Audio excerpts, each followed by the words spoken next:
Hello everyone, nice to see you here on a Saturday. I have no idea how the slideshow works. He will flip to your Okay, slides. cool. So I'm Brenda Castaneda. I'm the Deputy Director for Advocacy at Housing Opportunities Made Equal. We are the statewide fair housing enforcement nonprofit.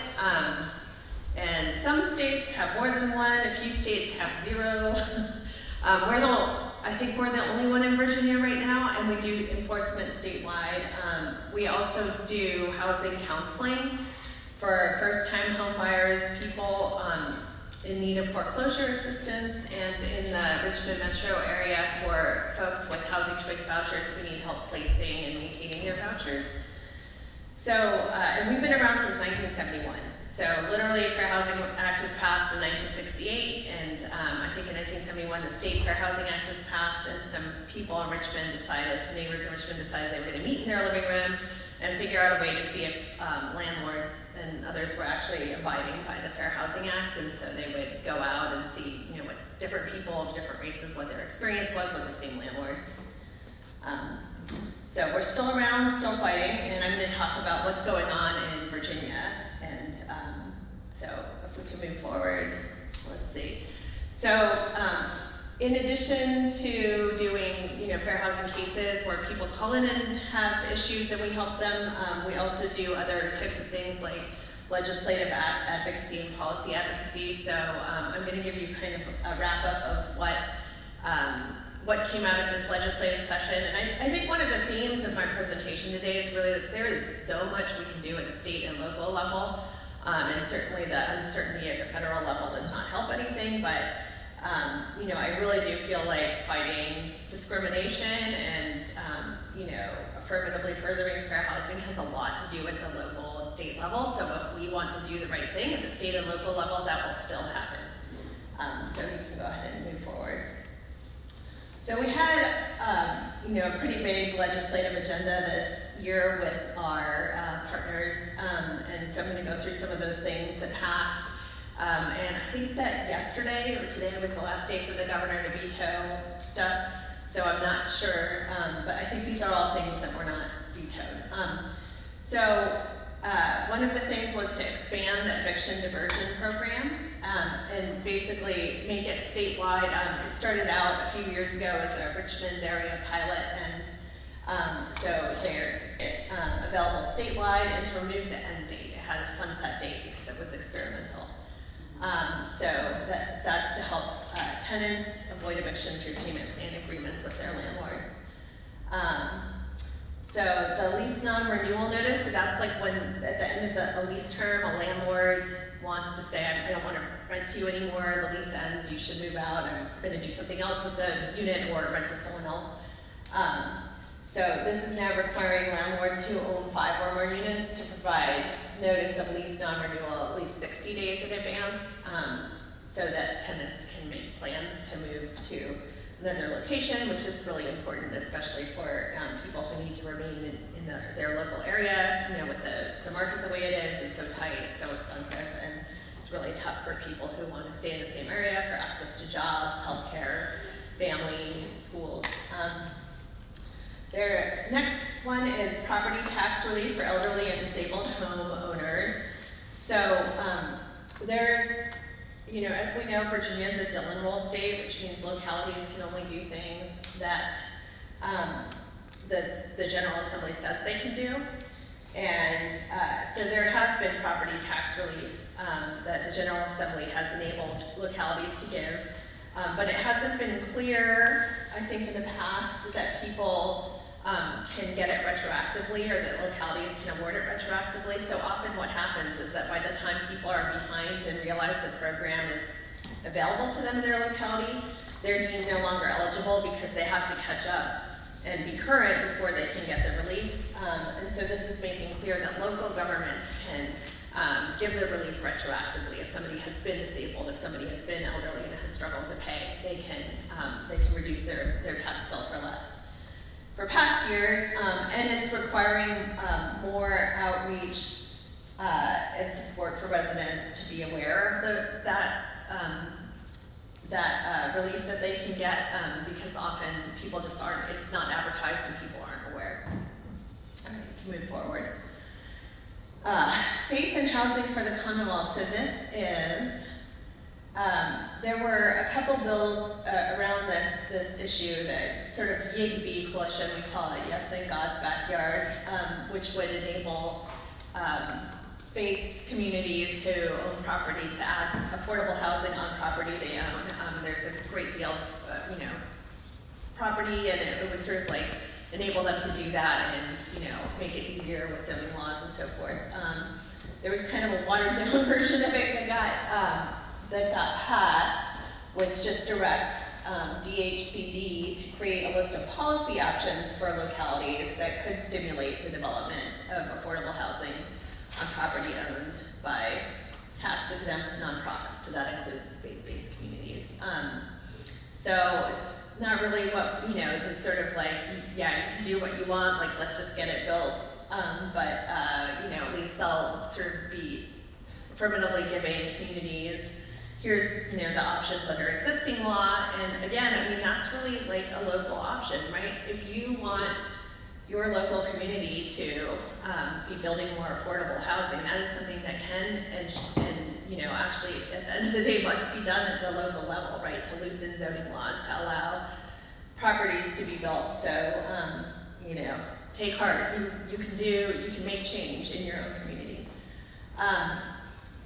This is the next one that got passed was a prohibition on fees for certain rent payment methods. We've been seeing a lot more of sort of junk fees of various kinds and leases. I compare it to how you used to pay one price for your airline ticket, and now it's like, but if you want to bring luggage, you pay an extra fee, and if you want like 1 inch of extra legroom, you pay an extra fee, and if you want, so it's a little bit like that. And one thing we've seen is landlords charging fees for payment of rent, and sometimes not even giving an option where somebody can pay without paying a fee, like a credit card surcharge, or requiring a certified check, or requiring. So this requires landlords to have at least one payment method that does not involve extra fees for the tenant. And then the next one is fees disclosure statement on lease. So I guess last year we passed a fee disclosure law that requires landlords to kind of list all those fees that may be charged on the front page of the lease. This requires landlords to include on the first page of their lease an itemization of all charges to the tenant, including security deposit, rent, and any additional one-time charges. All right, so I think it's just rolling back a few of those requirements, but still requiring these things. Right, go ahead. These are things that got vetoed. One of our bills was to stop discrimination against tenants based on eviction cases that they won.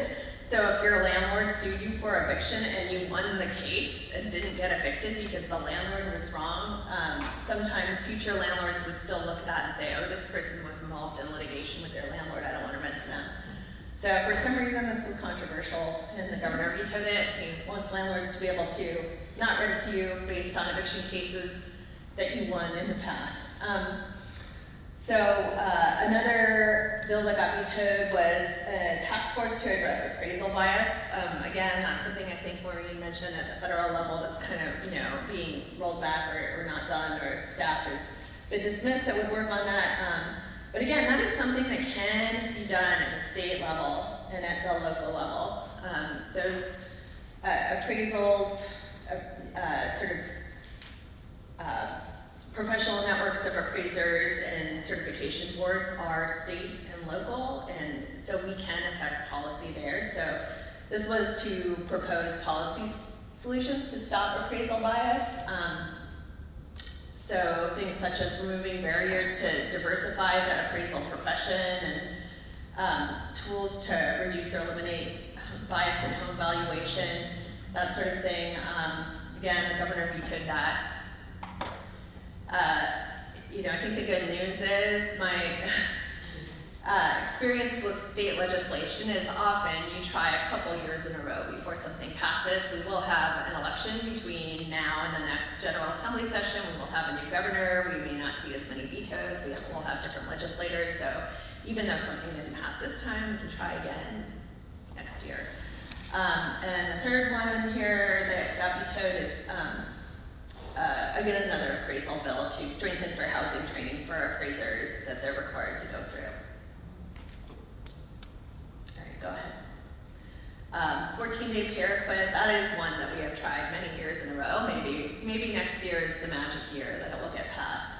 So right now, if you fail to pay some part of your rent, your landlord can give you a 5-day notice to pay up, or after that they can begin eviction proceedings.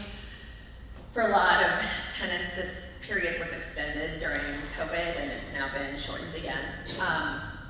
The reason 14 days is kind of the magic number rather than 5 is that often people are paid twice a month or every 2 weeks, and so if you have some emergency bill, your car breaks down, you miss a week of work and don't have sick time or something, you need to get to that next pay period in order to catch up, and so this would enable tenants to get to that next pay period in many cases, but again, keeps passing the General Assembly with bipartisan support, keeps getting vetoed by Governor Youngkin, but again, different governor next year, so we will see if we can finally get that change done. Right now, and then the next one there, lets tenants sue slumlords for unsafe conditions. The law for years has been that in order to sue your landlord to fix conditions, you have to be current on rent. And so often that's a real problem because people say there's a water leak and you're paying $1,000 a month to your water bill to keep the water on and you're behind on rent, or there's some other reason that you can't pay the rent because of a condition in your house. Maybe the heat's out in the middle of winter and you've had to pay for a hotel, so that people get behind when there's unsafe conditions and then they can't even enforce the law against their landlords. So this would let tenants sue without being current on rent and just let the court decide at that point. And so once you sue your landlord in a tenant's assertion, you have to pay future rent into court, so people do have to keep paying. And then anti-rent gouging enabling legislation would have authorized localities to pass anti-rent gouging ordinances to prevent extreme rent hikes because of, yes, go ahead. I'm sorry, I didn't mean to interrupt. I just wanted to be clear for the second. They do have the right to sue for unsafe if they're current on rent. They do have that. But before I worked at home, I worked as a legal aid housing attorney, and most of the time, by the time there's really bad conditions, then people come to you to try to sue. They're behind for one reason or another. Either they withheld their rent because they didn't understand that you can't just withhold in Virginia, or they had to pay something to deal with the conditions, right, that the landlord's not remedying. So anti-rent gouging, this would have allowed localities, again, because it's a Dillon rule state, the freedom to add some kind of anti-rent gouging ordinances to kind of restrict how much landlords can raise rent. I'm sure it's pretty bad up here too. I know in the Richmond area, rent sometimes has been going up, 50%, year to year, and it just makes things very unaffordable, and it's not exactly like free market here, right? Because once you're a tenant, it's hard to move, it's expensive to move. You're near your job, your community, your school, and there's a cost to moving. So landlords know this. They know that it's a bit of a captive audience, and so they've been taking advantage of the housing shortage. So that made it out of the committee into the House floor for the first time. But then was sent back to committee, and so that was effectively killed. But again, I think this is not the first time this type of legislation has been brought up. Again, often you fail a number of times before you succeed, so the fact that even though it didn't pass this year, right, it made it out of committee, so hopefully next year we can bring that back and it will be met with more success. Go ahead. So there's a lot of budget items for housing. I will say, This year was a tough one, in part, even with the General Assembly, even with our friends in the General Assembly, people who are sympathetic to housing, they're very worried about Medicaid and what the federal government is going to do to Medicaid and making sure there's enough money in the budget to cover all the people in the state of Virginia on Medicaid if the federal government just cuts off funding. So it's a little bit tough, that said. The GA proposed an increase of $105 million to deal with the housing-related needs, and $10 million to restore previously allocated funding, and then the governor also recommended an increase, but it's about half as much, or a little bit more than half as much, right? $62.75 million. And you know, I mean, Virginia, like anywhere across the country, has a real housing need crisis, and so you know, putting some money towards various programs to assist with that is pretty necessary in our opinion. And you know, housing is one of people's main needs, so we think it's up there with healthcare in terms of things that the state government should prioritize. I guess the governor has until May 2nd to respond to the legislature's budget, and that was yesterday. I have no idea what he said. I haven't looked it up. Like, so we can all do that when we leave here. All right, go ahead.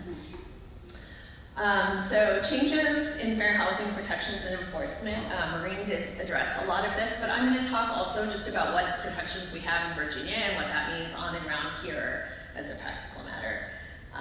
So go ahead.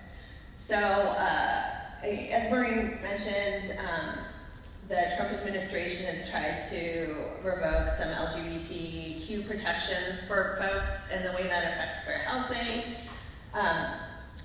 is that, you know, what we've seen in different areas of the country, the Fair Housing Enforcement Office through HUD is like sort of divided up by region, that some of the regions are already rejecting cases that are based on sexual orientation. As Maureen noted, an executive order can't change a Supreme Court decision that says that you know, sexual orientation or gender identity discrimination is discrimination based on sex, right? And they can't change a properly adopted HUD rule. They have to go back through that rulemaking process, but they certainly can just decide they don't care and that they're not going to emphasize that for enforcement. So they also announced an intent to rescind the equal access to shelter rule. So that was a rule that allowed people to access shelters consistent with their gender identity. But that hasn't gone through notice yet and comment. But the interesting thing in Virginia is we have extra protections in our State Fair Housing Act.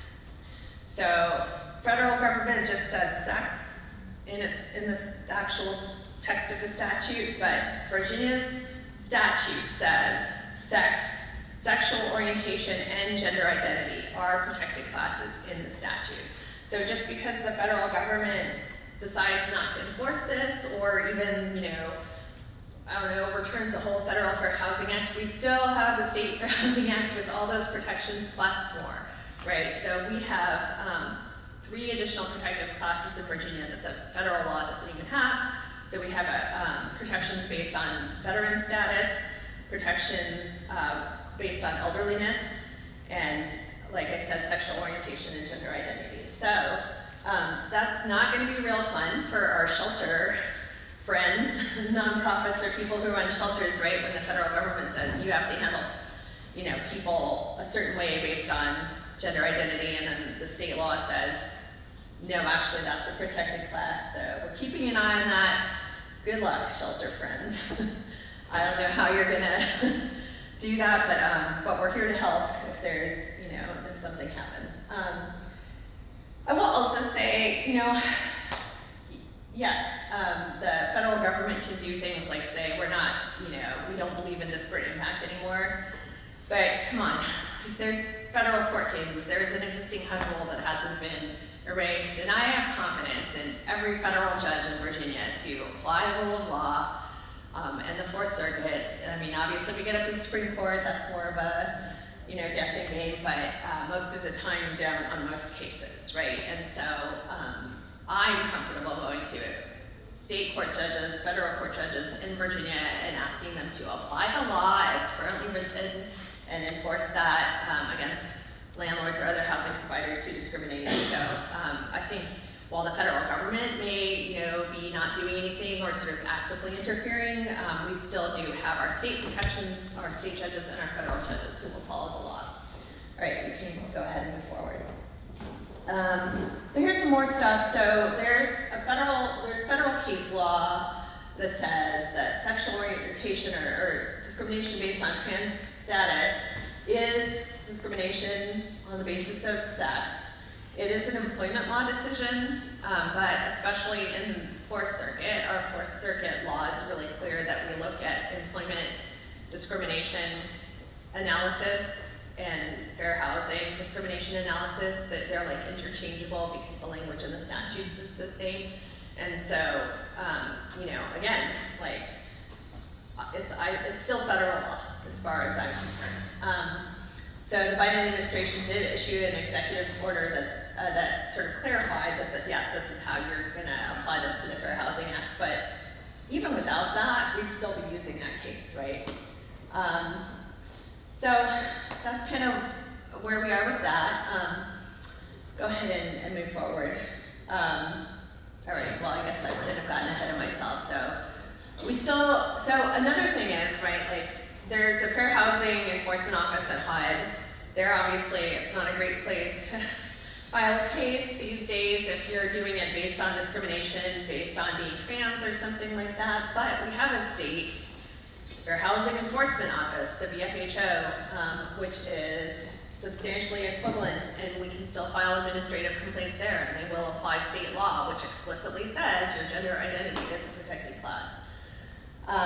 So I wouldn't recommend that anybody go filing an administrative complaint with HUD right now because, why? I don't know. You can still file an administrative complaint with the state. Often that's like it's just kind of a lower bar to entry, right? People can't really file lawsuits if you can't find a lawyer. It's hard to do on your own. So the administrative complaint can be done totally pro se. It's like an online web form that you fill out, and it doesn't cost anything, and then the state presumably investigates and has the power to ask for documents from the other side and interview witnesses and interview the complainant and the defendant, and so it's a lot easier than filing a lawsuit in the sense that you don't need to have a lawyer to do it, and you don't need to take all those steps yourself, right? In a lawsuit, you have to depose the witnesses and gather the evidence. We will see how that shakes out. All right, go ahead and move forward. Disparate impact rule, as Maureen noted, they've come out with a executive order saying that they don't believe in disparate impact anymore, but there's multiple Supreme Court cases, including one directly on fair housing and the rule, that have not been revoked. So again, most of the time I'm not dealing with HUD, right? Like I'm suing a landlord or a housing provider. And like I said, Virginia judges understand the rule of law and will apply it. I know disparate impact's sometimes a little complicated to understand, but basically in fair housing there's two theories, right? There's disparate treatment. I'm being treated differently because I'm in a protected class. And that could be some direct statement like, I don't rent to families with kids because kids just destroy my apartments. Or it could be something more subtle, right?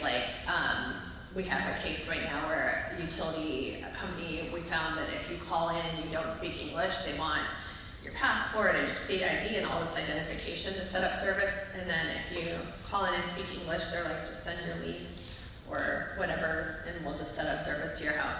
So that's disparate treatment, right? Like treating people who speak a different language differently, so that obviously then has an effect on people of different national origin, which is a protected class. And then there's disparate impact, which is I have a facially neutral rule that just affects certain people differently, right, who are in a protected class. So we have a couple cases right now where we have landlords who have said their policy is not to rent to anyone who has a criminal record that is anything more than a traffic offense, and that has a disparate impact based on race and disability.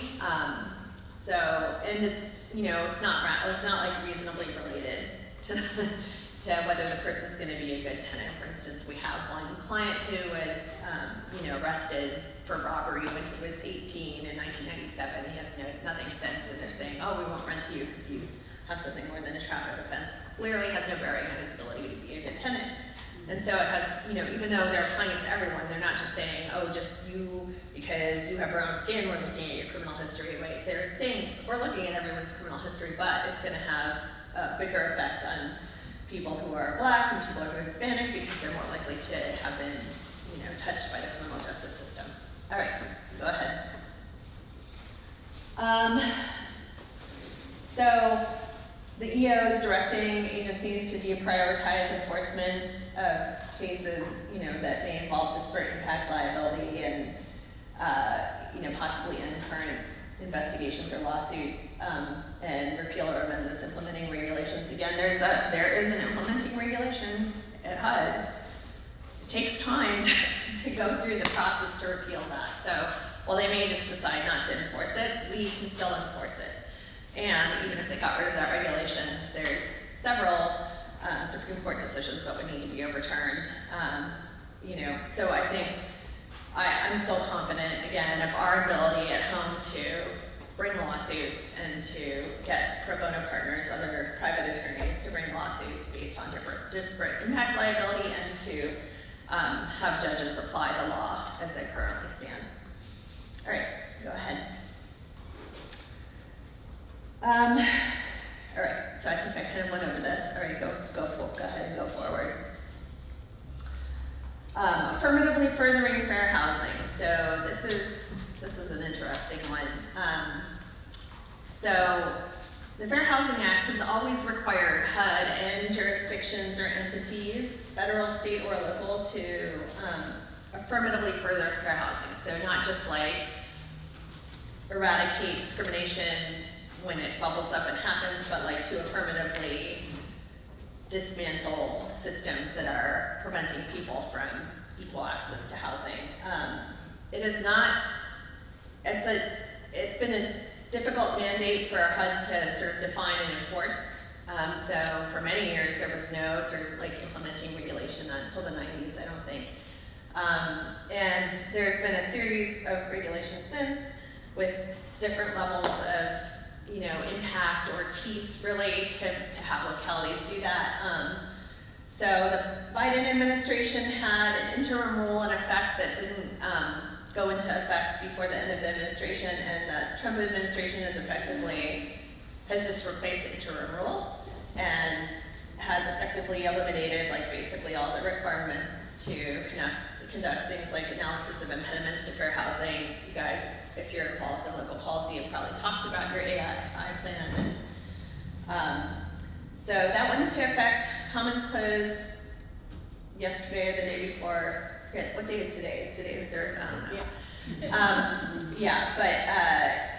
You know, I mean, again, I think this is your opportunity as a locality. Who cares if they have the rule in effect? If you want to do the right thing, you can do the right thing.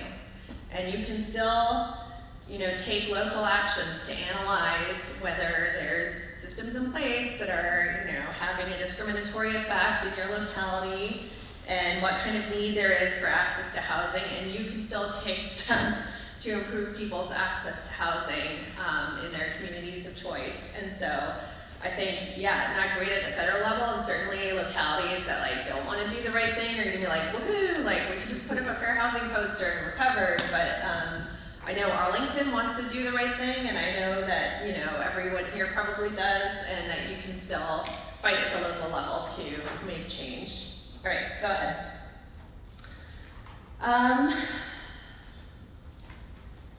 Right, so there's still, I mean, a good point here that there's still an affirmatively furthering fair housing obligation in various actual laws, right? And in order to change that, no matter what you do with the regulations, like it's in the law.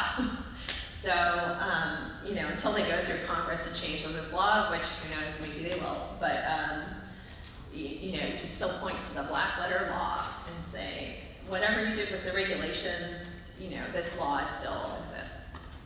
All right, go ahead.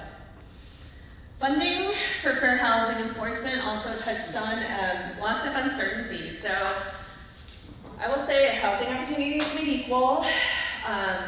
We have a variety of sources of funding. We get funded by localities to do housing counseling and fair housing work. We get funding from private foundations and from private donors, but we also get a lot of HUD funding. And as Maureen noted, there's a Fair Housing Initiatives Program, or FIP program, which is what we are. We're a FIP that was started by Reagan. And we have kept that funding for many years. We've had that funding that pays for, essentially for us to do fair housing testing and outreach to communities that may be particularly affected by housing discrimination, and to do some enforcement work, so mostly filing lawsuits and administrative complaints. During the last Trump administration, our funding stayed level. It didn't increase, but it stayed level. But during this administration, there's been a lot of uncertainty. So we have essentially two big grants at this point. One for outreach and education, and we've heard nothing. That ends at the end of May, and I don't know that they're renewing it. And then we have the FIP grant, the PEI grant, that we're in the first year of a 3-year cycle. We have no idea what's going to happen after the first year. And whether that's going to be continued or not, it depends on Congress. It depends on the Trump administration to actually abide by whatever budget there is. But yeah, I mean, about half the organizations like us across the country got a notice that their funding was going to end at the end of February. There's been a lawsuit about that and an injunction continuing the funding, but we were not in that initial cut. We don't know why.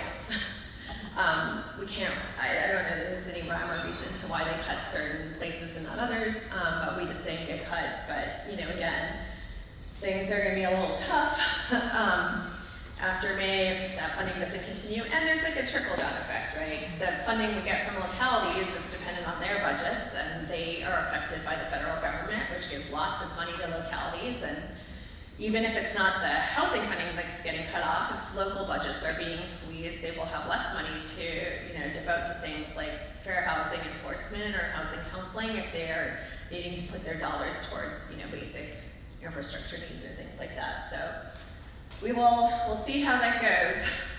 It's interesting times for sure. And I just want to make a plug to support your local nonprofits. I think people often don't know what to do in stressful times, and so they support really well-known national foundations. There's a lot of places, state and locally, who do really good work and are the ones that are doing the work on the ground. So it's always good to support those folks as well. All right, go ahead. All right, does anyone have any questions?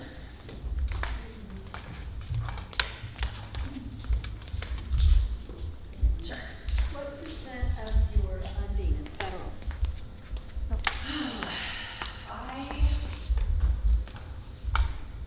I'm not exactly sure. I think it's probably, Mike maybe knows, I don't know, he doesn't know. Let me do some quick math. So maybe I want to say maybe like a 10th or a 12th, maybe like a 10th. But some of it's like pass-through, right? Like if we're getting CDBG funds pass-through from a locality, that's federal money. And then some of it's like we had money in the state budget last year. We're hoping they would increase for fair housing enforcement, and instead they cut 100% of it, and that was state money. But the reason they cut it was because they were worried about Medicaid and wanted to put all the dollars they could towards that. So I think there's still an effect that's not. And I think frankly we're a lot more dependent on federal funding when I got there, and we worked really hard to sort of reduce that dependence, and I'm very grateful that we did that because we'd be in a lot worse shape if we were still as dependent. But that said, that's the money that supports our enforcement team. So, that's a big part of our mission. Hi, I appreciate that there's a lot of focus on the political climate and the funding of the organization, but I'd love to hear more about advocacy and enforcement actions you're doing.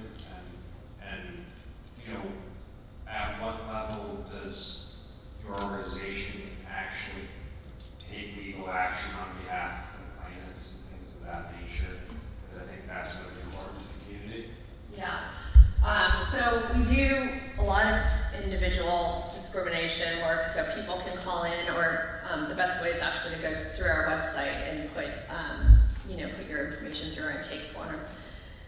And we look at cases to determine if there's actually a fair housing issue, because I mean, often people just don't quite know, they're like, something wrong happened to me, but it could be a landlord-tenant or something else. So if it's not a fair housing issue, then we'll give an appropriate referral.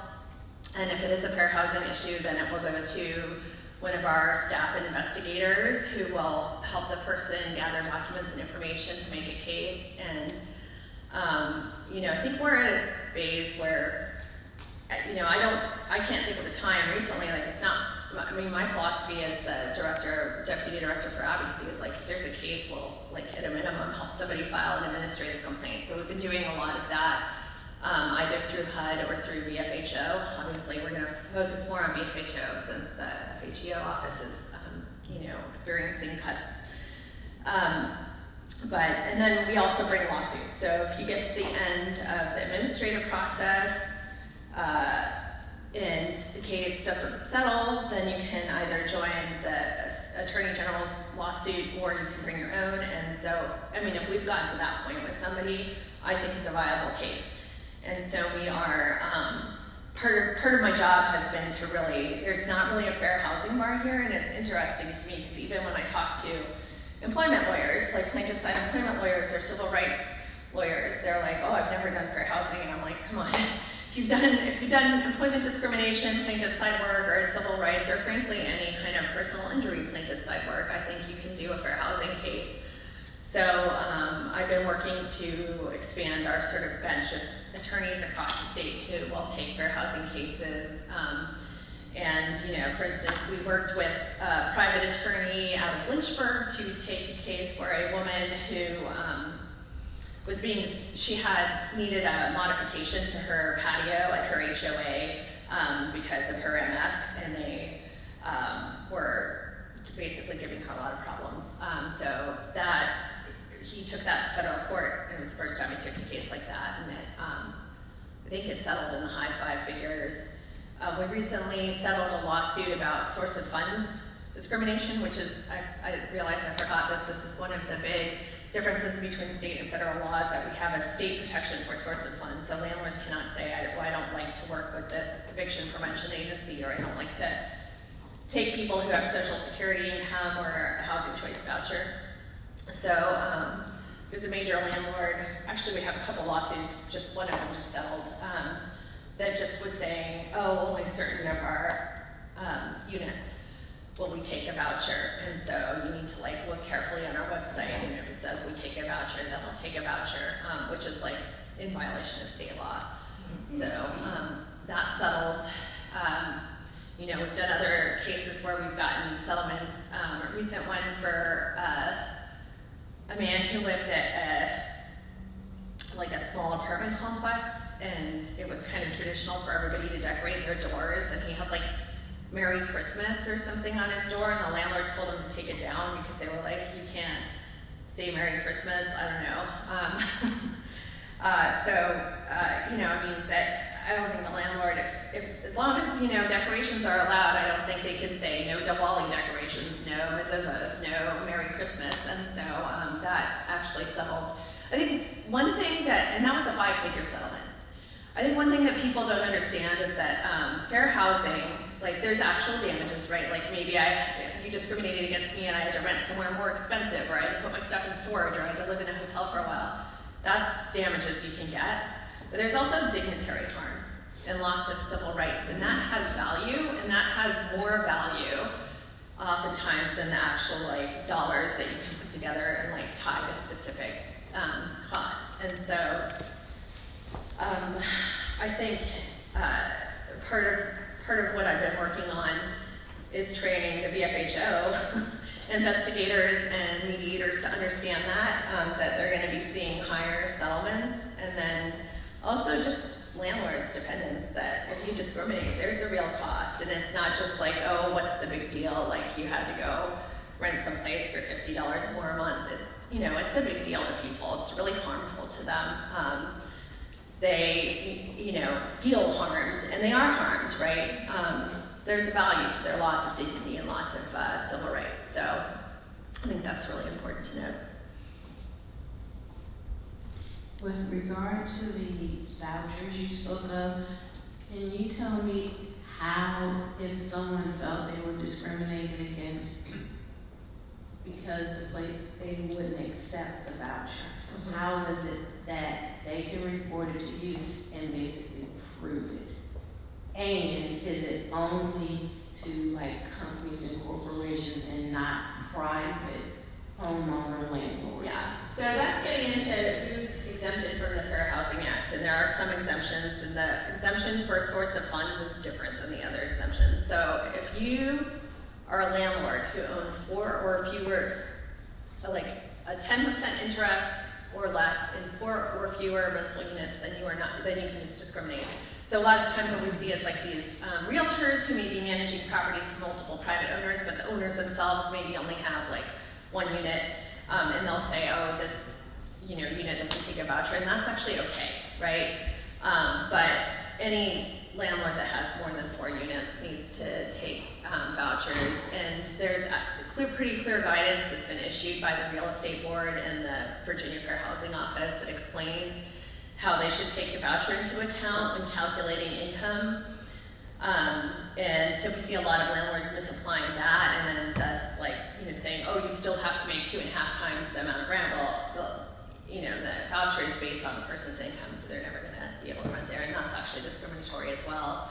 But if people think that that's happened to them, and it's not on the person, I don't think, to go figure out how many units that landlord has, right? That could be hard. Just call us, we'll figure it out, and we'll tell you, oh, we think that in this case it wasn't in violation of the law, or yes, we think it was.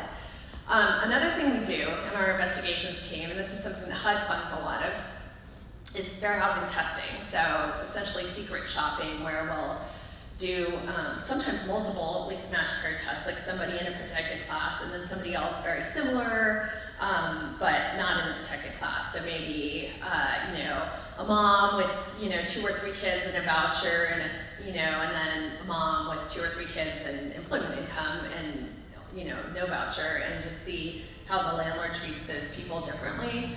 And we are able to do single party recording in Virginia, so we record those phone calls, and you can sign up as a tester on our website. We need people of all different kinds, right? Accents, no accent, different races, different with disabilities, without disabilities, whatever, LGBTQ or not LGBTQ, we need everybody, because we need to do this match paired tests. So we train people to do that, and then our investigators will coordinate those tests, and and we get good evidence that way, right? And that's one way. Obviously, not every allegation of discrimination can be tested that way, but those ones in the application process, where the landlord's saying, oh, I don't take vouchers, or you still have to make 2 times the amount of rent as your income, that we can test. We can have our testers call, and then that's really powerful, because then it's not just he said, she said. It's we actually have, recording of the landlord saying the same thing to someone else. So, yeah.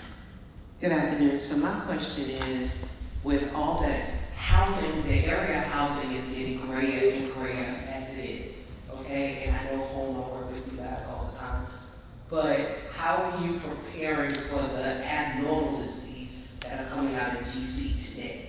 Because when we talk about vouchers, we know that source of income is a protected class. But now that you've gotten rid of desperate impact, we're starting to see our governor and our legislators and our lawyers and judges roll back on finding in favor of things that they know are law. So how are you all preparing to educate the people in the community, because everybody doesn't have the opportunity to go online or whatever, the information that's there, because Project 2025 is real and housing is under attack. There's no such thing anymore as affordable housing. Our LIHTC properties are through the roof with their rents. They're not even meeting their 15-year commitment.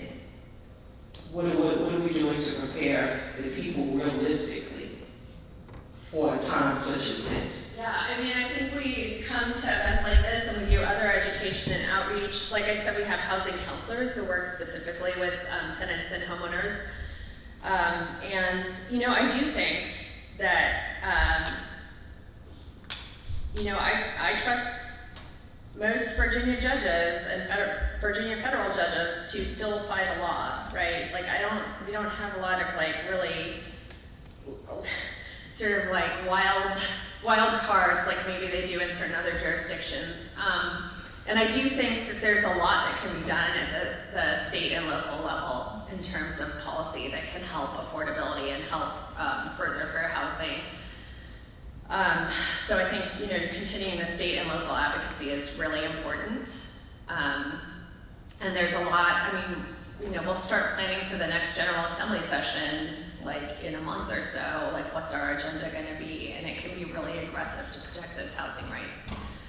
And we can push the governor next year in her budget to, you know, further protect housing programs or further fund housing programs. So I think there's a lot to do at the state and local level, regardless of what's happening at the federal level. And we can certainly put our efforts there. Just a couple follow-up questions on the, thank you for asking this, actually 2 questions touched on source of funds discrimination. How do you define source of funds discrimination? Is it solely if you are like a choice voucher holder, or do properties would say, you know, less than market grants that aren't necessarily choice vouchers that are subject to certain income requirements? Is that considered a possible source of funds discrimination? And then separately and unrelated, how long does it usually take someone to have a complaint looked at, investigated, responded to you guys, just an initial evaluation? And probably have one more, I'll probably ask you very much. Okay. So I think your first question is, so let me just go back and say, source of funds, so there's different source of funds protection laws and a few states have passed them, and some of them are pretty explicit, like it's public benefits or it's vouchers. Virginia's isn't, right? We just took the phrase source of funds and threw it into the list of protected classes. So I think it's any source of funds. And we have a case right now, for instance, where we have brought a counterclaim for source of funds discrimination for a woman who's a veteran and was going to get some, she was in a domestic violence situation and lost some income and was going to get eviction assistance through the State Department of Veterans Affairs, and the landlord was like, no, it needs to be a certified check, and the VA was like, well, it's a check drawn on the state treasury, and they were like, that's not good enough. So, I mean, I think it's any sorts of funds, right? Like, it's anything, which is interesting. I think you couldn't say, you know, I don't like that employer, or I don't like working with this agency, right? It's like, wherever the money's coming from, it's all green, so you should take it. That said, do places that have sort of like, I don't know what, you mentioned like places that might have some kind of rental assistance or some sort of rent cap for. So like in Arlington, there's affordable dwelling units, right, that are grade-based based on median incomes, and certain landlords have to apply. There's certain areas of the town that they have, you know, 50, 60, 80% median income, whatever the parameters are. And if that person's, say, employed or has savings or whatever it is, right, but it's not a choice voucher, it's not federally subsidized program, they're not getting direct funds from the government in some way, shape, or form, they're still paying, they're part of an affordable program, and, you know, maybe the landlord treats them differently, treats that group differently, somehow discriminates against them. Is that considered a source of funds violation? It should be, because you're running into that statewide with the rental prices that people, okay, landlords have gotten really, really strategic with racism and separatism and income, right? And so you price an apartment out of the market because you know a voucher is only worth a certain amount of money. And so we've seen where you had landlords raise the rent $1 because the person can't pay over what their voucher amount is. We've seen where landlords now have gone from 2 times the monthly rent, nobody makes 2 times the monthly rent, to 3 to 4 times the monthly rent. And so one of the things that we're trying to prove, and I say we, I'm the state chair for the housing at NAACP. One of the things that we're trying to prove is how this is impacting people that it is, that should be considered to what this gentleman is saying, that they may not be a voucher holder, they may not be getting some form of subsidy, but you're playing games with the rent to make sure that that person can't live where they choose to live. I'm gonna pause us here. I feel like we're getting into a deep conversation about various forms of source of income or source of funds discrimination, and I don't know about everyone else, but I can smell the food through my mask, and I really want lunch. So, if everyone's okay with it, I'm gonna say, let's take a break, let's go to lunch. Please give yourself a plate, and we're happy to keep the conversation going